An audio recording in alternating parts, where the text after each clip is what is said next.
Hello everyone, I am very warm welcome to Study Abroad Gyan, ASCC's official podcast series. I am Samiksha from ASCC and today is very special day for us because this is the first ever episode of this podcast. When we are planning this series, one thing was very clear. The opening episode had to address the biggest concern on every student's and parents' mind. Before dreams, before universities, before countries, there is always one question. Is studying abroad really expensive? And is it actually worth the investment? This single question decides whether a student moves forward or drops the plan entirely. And that is exactly why for our first episode we are discussing this topic. And because the topic is so important, decision defining, we knew it had to be discussed by someone with deep experience, long-term perspective and ground level understanding. That's why we are truly honored to have us today our founder, director, Mr. Amit Gore.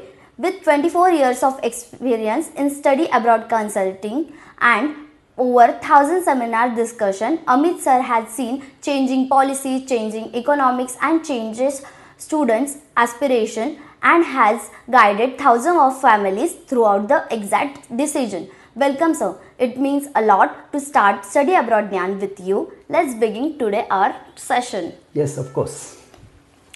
So sir, my first question is, what are the reasons studying abroad is considered expensive? There are many reasons actually. Basic reason is currency arbitrage or changing currencies. As student is going to be into the foreign land, he or she has to pay in their currencies. For example, dollars, pounds, euros, and these currencies are quite heavy, they are expensive. So when we say that I am going to pay $10,000, that means I am going to pay roughly 9.2 lakhs rupees, which is quite huge when we think in Indian perspective. So first reason is that.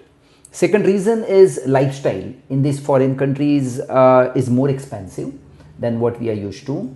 So even for the living, accommodation, food, student has to spend a lot.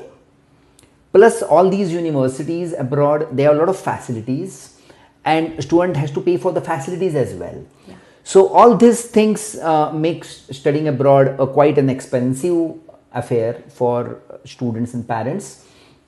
Obviously there are ways by which we can drop it down, but when you compare it with Indian studies, studying abroad is definitely expensive, at least on the paper. It is definitely at a higher cost. Yeah. And what all costs are included while preparing a study abroad budget? Studying abroad budget, if you want to make it quite comprehensive, has to have tuition fees of the university or the college you are going to study, your living accommodation expenses, food, transportation, some shopping locally, some electronic gadgets which student need to purchase like laptop or mobiles and other accessories, and also certain fees like insurance fees, for example, because overseas health insurance is very expensive.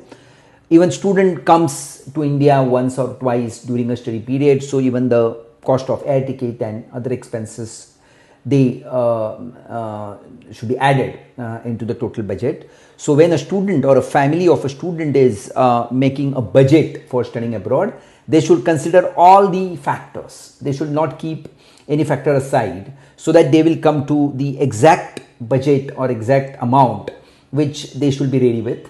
If the budgeting is done properly, that will be easier for the families to take a decision. Because sometimes what I have seen in my career that the budget is not done properly, and students, once he or she goes to the foreign land, they get surprises.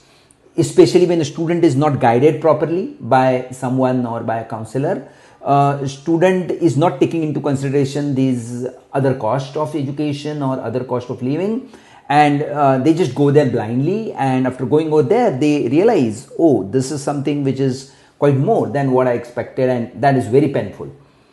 Imagine that your education abroad budget is 25 lakhs when you have made it, and actually you are going to pay 35 lakhs. So 10 lakhs rupees more for the middle class family is going to be a nightmare.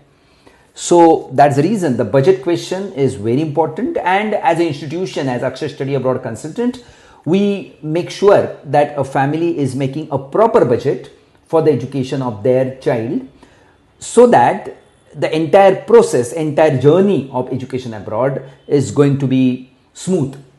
Because it's always said in Marathi, we tell that paisa se song anta yet nahi.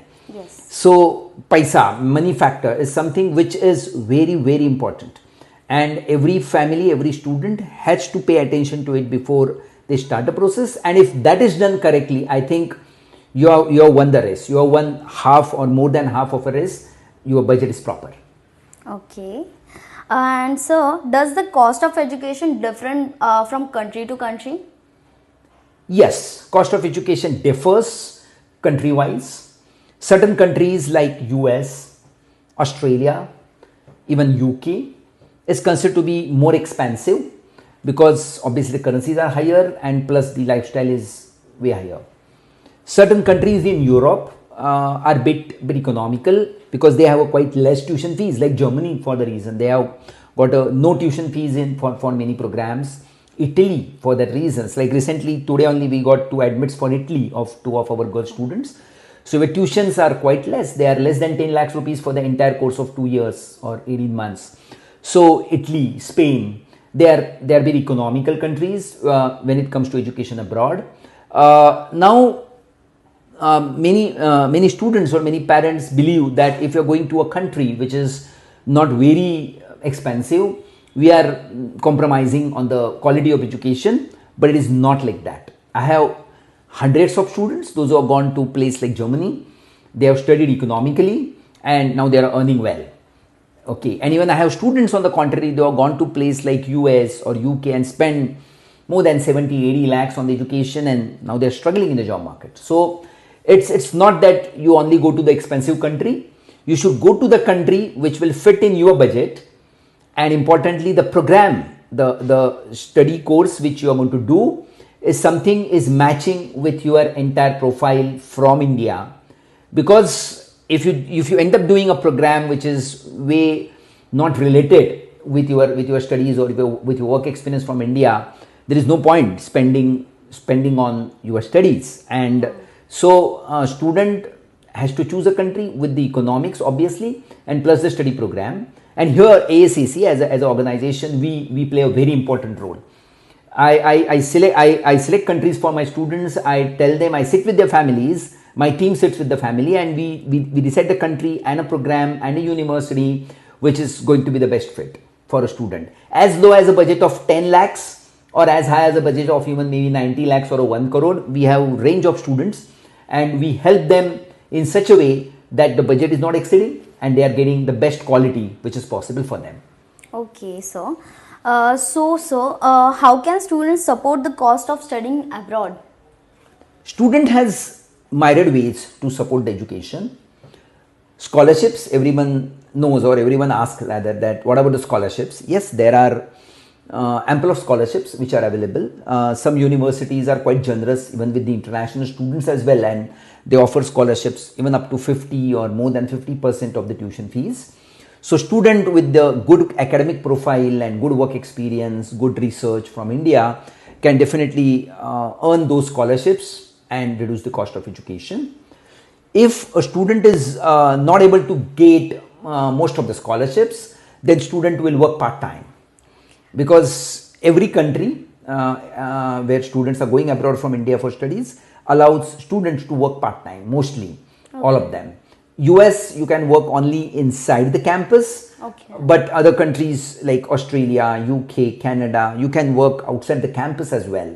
So working part-time is an important tool a student has, and part-time jobs are not as difficult as a full-time job maybe. So students will grab one job and you can at least earn your living expenses, accommodation, food expenses. Apart from the bank, this part-time jobs, students also avail a lot of education loans from the Indian banks. Some students even get it from abroad as well. So education loans are something where student is borrowing money, and after he or she starts with the job, they will pay off the loan. Okay. And the last resource is obviously your parents, because most of the parents, they save some part of the money for the future of their child. So you can take some of those funds as well.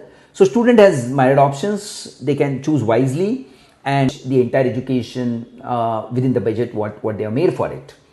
Okay. Okay. So what are the ways to raise funds for overseas education? Raising funds, as I told you, mainly it comes from the education loan. When you are raising the fund from India, all the banks have their own schemes. Nationalized banks, private banks, and even cooperative banks offer education loans to students. Student needs to have a co-borrower, ideally a parent, with him or her. Some loans are mortgage loans. The amounts can be higher for the mortgage loans. So student can raise the funds from all these kinds of loans. Secondly, student can raise the funds from the parents. Parents will have savings. So some savings can be liquidated and they are transferred to the foreign country where student is going, and student will raise the fund. Student can also raise the fund, as I told in the previous question, from the scholarships, as well as student can raise the funds from part-time jobs. Part-time jobs are something which student will not get beforehand. Student has to go there and then keep giving interviews and get a job. Some students get job within 15 days of landing in the country, and some students wait even for 6 months or 8 months for getting the actual jobs. So obviously students can raise the funds by several means. Okay. So thank you so much for this. I hope in these questions many students and parents have cleared their doubts about studying abroad, like at least the base.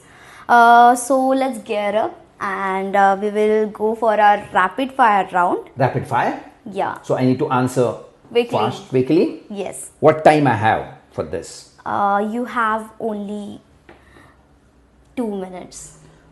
That's challenging. Okay. Yeah, but okay. Good. Will foreign currencies rise further? Yes or no? Yes, they will. Which is more economical, UK or Ireland? Ireland. Okay. Better sponsors, parents or relatives? Obviously parents. Okay. Educational loan or self-funding? I will say education loan because it is borrowed by the student. So student is taking responsibility. Okay. Is part-time work important? Yes or no? Absolutely. Every student has to work part-time, not just for the money, but for the experience as well. Okay. Cheaper accommodation, university or private? Most of the times private accommodation, but sometimes university accommodation can be cheaper, but mostly it's private. Okay. In the USA, public or private universities are more economical.